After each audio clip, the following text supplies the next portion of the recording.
Oh, why are you holding a toy gun? This is not a toy. Do not call this a toy. This is an educational tool. You know, my girls who are 5 years old are going through a very bad phase where they're being very naughty and they're giggling and they sound like children of the corn. So we have to do a lot to keep them busy. They're in fashion school. They're going to swimming right now, which is why I have time to do a video. This, believe it or not, is well, I got to show it with this hand so they can see the Seiko Sumo. What are you doing? Always take the opportunity to show the Sumo. So this gun is really not a gun so much. It's a vacuum cleaner for spiders. We have a lot of spiders in the summer. And what you do is you suck I don't know if you can hear that, vacuum cleaner, and you've got this magnifying glass that you keep horizontal.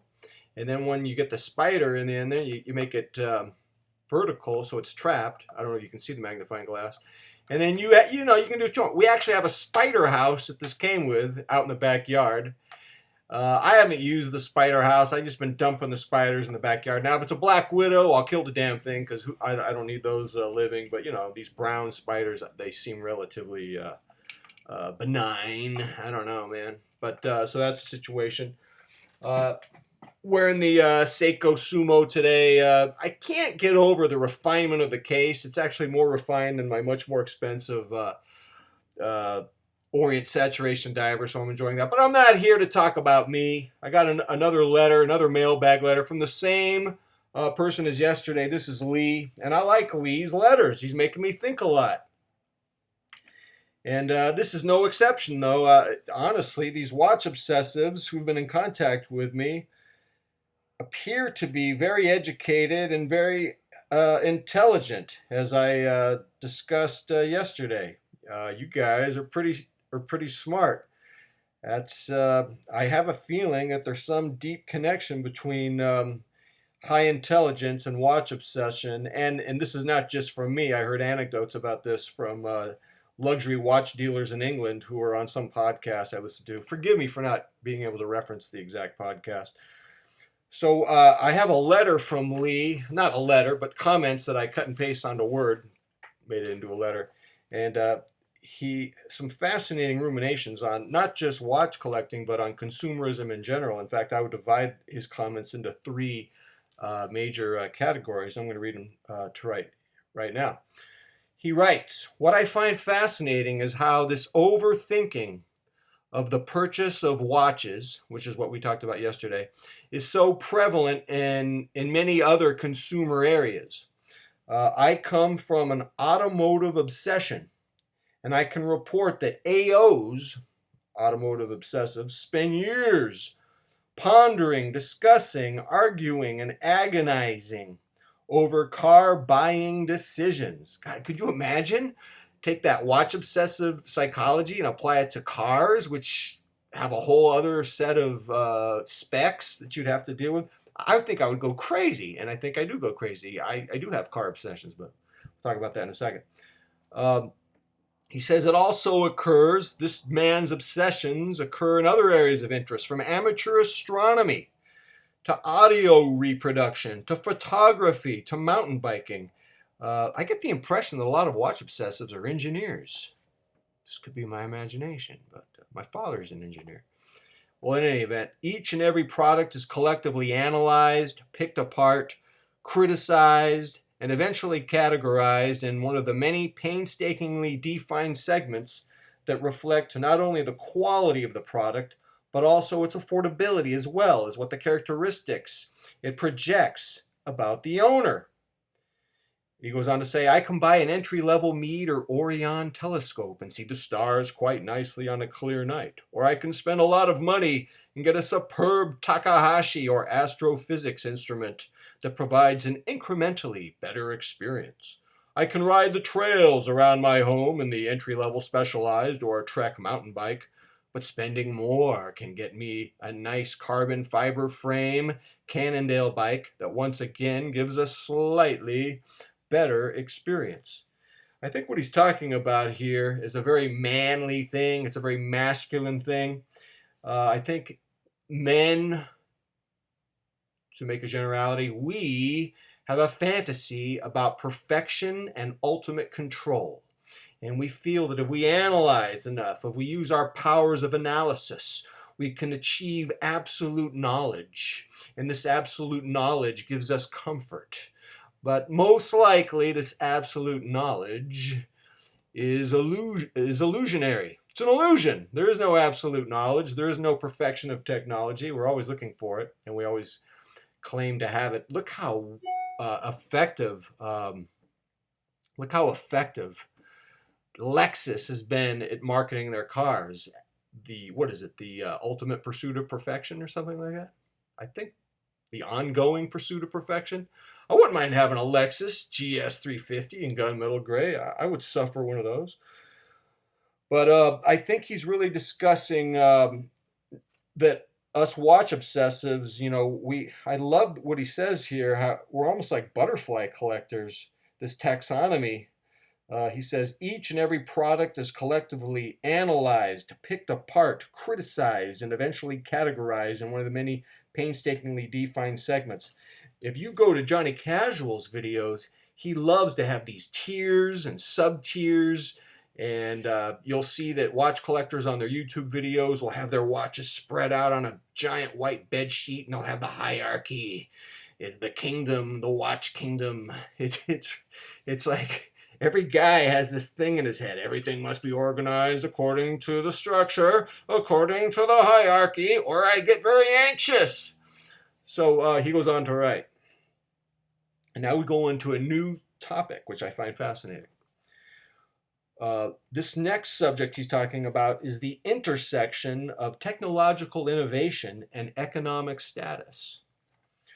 What is different about watches from bikes and telescopes, Lee writes, is the intertwining of technological innovation with fashion and economic status. This also occurs with automobiles. The Mercedes-Benz S-Class of cars has consistently demonstrated some of the finest examples of automotive technological advancement in the industry over the years. Yet owning one also projects the owner's economic status due to the cost of the vehicle. It also unfortunately comes with preconceptions from the general public about owners of S-Class automobiles. Some of this stems from envy, some of it from resentment, and some of it comes from the owners themselves who project an I'm better, smarter, richer, more privileged than you attitude that makes it difficult for us kinder, gentler aficionados to enjoy such a car without constantly looking over one's shoulder. Before we go on, I want to tell you something. I understand his concerns, but I want to let you know I love cars. And if I could afford a Mercedes S-Class in like eggshell pearl white, I would be rocking that. I would be just enjoying it so much. The least of my worries would be, oh, people are judging me. People might think I'm a Philistine. People might think I'm a douche. No, not my worry. I'm going to enjoy the Mercedes S-Class. But it's an interesting point. Fascinating point, Lee. Wouldn't be my worry. If I could afford an S-Class, I would enjoy that bad boy. Oh my God, what a car.